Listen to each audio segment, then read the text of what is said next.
AEW has reportedly created Trios Championships to be introduced imminently. Cody Rhodes gives an update about his AEW departure and how that came to be. We have an update on how Darius sustained his most recent injury, and Stu Grayson talks about his AEW departure. All this and more in today's AEW news.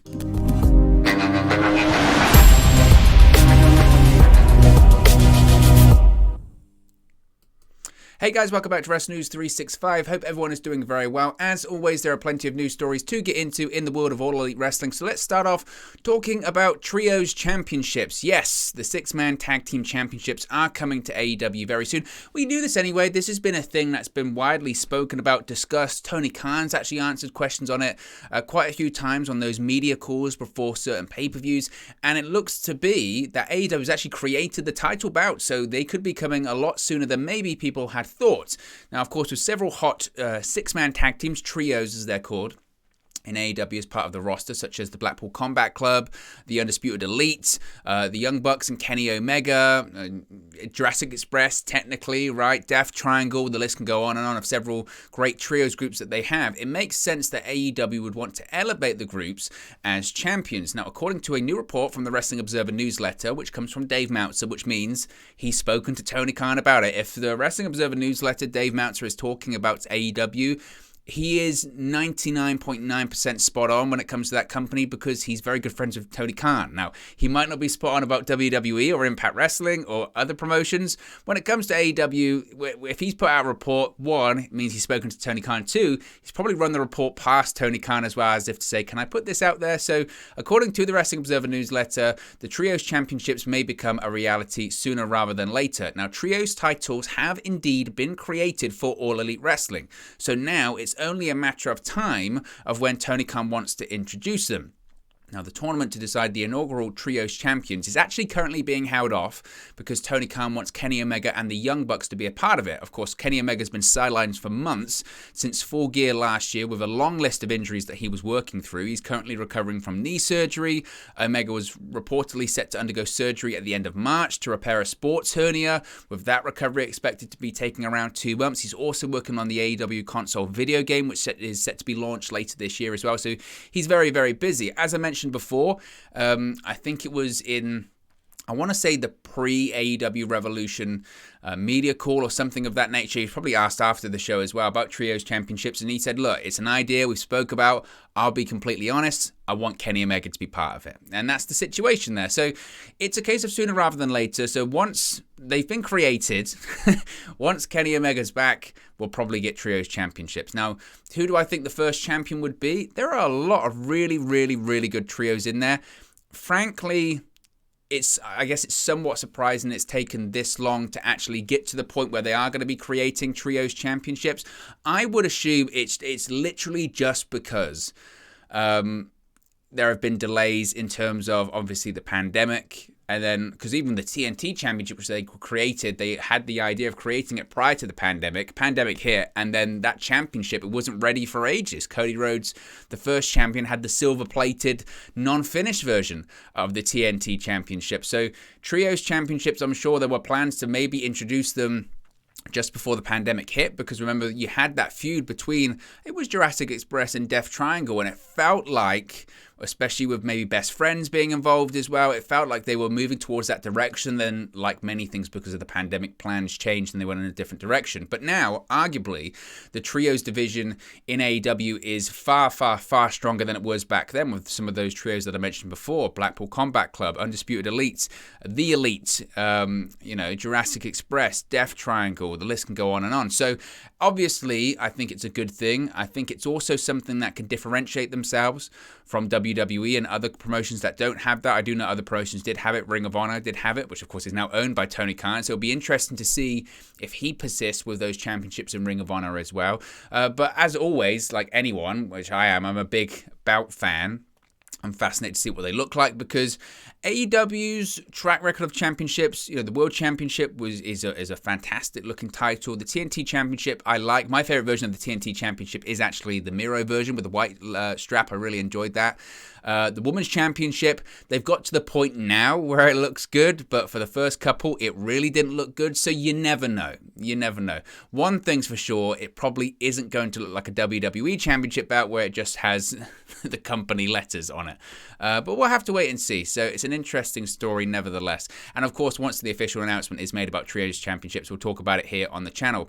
Let's talk about Cody Rhodes. I know, Cody Rhodes is in WWE now. Why are we still talking about Cody Rhodes in AEW and all that kind of stuff? Well, he spoke on the Broken Skull Sessions. He's on the latest episode of the Broken Skull Sessions with Stone Cold Steve Austin, and he spoke about his reason for leaving AEW and all that kind of stuff. And it's kind of the line that he's continued with ever since leaving AEW, and that he tries to not talk about money, even though it clearly was about money. He said, quote, "I just didn't want to be a gatekeeper, and I'll put it in the most simple of terms. It's right there," points to the WWE Championship, "that's it. You have the winged eagle, which is the ultimate one, because I grew up in the business wanting to be the WWE Champion, because it's the one that got away right. We spent a lot of time today talking about Dusty, and I can't let that escape me. It will never escape me. The good, the bad, that's Dusty. He was the massive person in our industry, and I want to round it totally out. This is the one that got away from you, but I don't want it to let it to get away from me." So, look, he's being very, very diplomatic when he's speaking. I think Cody, I've said this so many times, I think Cody can say whatever he wants about his AEW departure. He can say it's because he had unfinished business in WWE, which I guess is somewhat true. He can say it's because he wanted to be the WWE champion, which is somewhat true. But realistically, this is the crux of it, is that he signed a contract with AEW in 2019, right, for X amount of dollars. The money started to go up in AEW because they were successful. They obviously got a different TV deal in the end. Warner Media was so happy with Dynamite that they expanded their original agreement. They were paying AEW a rights fee, so money in the company went up. That led to more people coming in, like Bryan Danielson, like CM Punk, that were on bigger contracts. Cody Rhodes looked to them and said, "I want what they've got, or maybe a bit more because I was here from the start." And Tony Khan said, "I don't think you're of that value, or we just don't have the money." Now, obviously, I could keep you here. I could trigger the option to extend you for an extra year. But if you're not happy and you feel you can make more money elsewhere, you can go. And Cody went and made more money elsewhere. And Cody wants to be a world champion. The strange thing about all of that is I can understand if Cody Rhodes felt like that he should be making more money and the money wasn't there to be made in AEW. That's fair. But he won't come out and say that. He's saying it's about being, unfinished business and about being WWE champion, all that kind of stuff. Cody wanted to be the main guy in AEW. That's it. He wanted to be a world champion. The most bizarre thing, though, he booked himself not to be world champion. He, at the time, when that stipulation was made in his feud with Chris Jericho, that's when the EVPs did have some creative say. Now, obviously, in the end, Tony Khan pulled that back, so the decision to undo that was probably Tony Khan's if he wanted to. But if Cody had pushed it, Tony Khan would have pulled it back. He'd have said turn heel. But heaven forbid Cody Rhodes turns heel, because he's not a bad guy. He's not a bad guy. He's a big star, damn it. And it's just when you hear these kind of things of, wow, I guess it was a bad decision to book me as not, being able to challenge for the World Championship. You did that to yourself. And this is the most frustrating thing about Cody as an EVP, is he would say these things in interviews and they would just be bizarre. So it would lead him to doing these interviews or these promos when he was feuding with Anthony Ogogo, or having these, like the Codyverse when he's feuding with QT Marshall and all this kind of stuff where no one really cared that much. People wanted to boo him because ultimately he can come across as pretty unlikable. At the moment in WWE, of course he's getting cheered. And of course people are buying his merch because there is still, and I've said this a million times now, the novelty of an AEW EVP being in WWE. But my point is, in a year's time, will that reaction, will that nostalgia or novelty of seeing Cody Rhodes in a WWE ring, that will wear off, and then what? And then what? And what if he's not the world champion at that point? Now, I do think he will become the WWE champion, because for the amount of money that WWE signed him for, I think they kind of have to, frankly. And they don't have many stars on that roster. They don't have any people that get a reaction like Cody right now. But some of the reasons that he gives for his departure from AEW, frankly, for me, just don't fly. Just be honest. It was about money. You wanted to be the big star. You wanted to be the world champion. And Tony Khan said, no, or we don't have that money. Or, okay, you can challenge for the world championship, but given the storyline here, you've got to turn heel. Oh, I can't do that. I can't do that. It's just, that's whenever I hear these things now, I just go, okay. Because we know the score. And it's not something to like jump on Cody Rhodes or disrespect Cody Rhodes, but let's be honest here. We all know what really the situation is. Let's talk about Darius Martin. Of course, really unfortunate situation. He's just come back from an injury where he's been out for a year, and now he's sidelined once again due to an injury. Now, in a new interview with the Universal Wrestling Podcast, fellow AEW star Malachi Black was giving praise to the young up-and-coming stars like Darius Martin. He then specified exactly why Darius is on the shelf once again, actually revealing that he had a bad car accident, which has led him to being out of action for the next 6 to 8 months. He said, quote, there are so many of these young kids like Max Caster, who you know, I think he's great. And even though I've wrestled Dante Martin, his brother, even though he's, unfortunately, I wish him a speedy recovery, he was in a really nasty car accident. He's going to be out for another 6 to 8 months, Malachi Black said. And that sucks. That absolutely sucks. I think at the time, there was maybe some speculation that it had to do with another knee injury, because you do hear that. You hear that quite often. Chris Sabin's a great example of this. Of someone that tears their ACL or something like that, they're out for a year, and either the same knee goes because it does sometimes get weaker, or the other knee goes because you've been working so much on the other knee that the actual knee that wasn't injured in the first place then goes as well. That happens quite a lot too. So I guess if you want to look at it from the positive point of view, it's not another knee injury, but that's probably the only positive you can look at, because bad car accident, he was in a neck brace, I saw on social media as well, and it sucks. Talk about the worst of luck. It really, really sucks. So best wishes to him. Hopefully he recovers soon, but a really, really unfortunate situation. And like I said, just awful luck. That's all you can say. Absolutely awful luck. Finally, we spoke about Stu Grayson, his departure from AEW this week after his contract expired, and he has confirmed that he is no longer with AEW.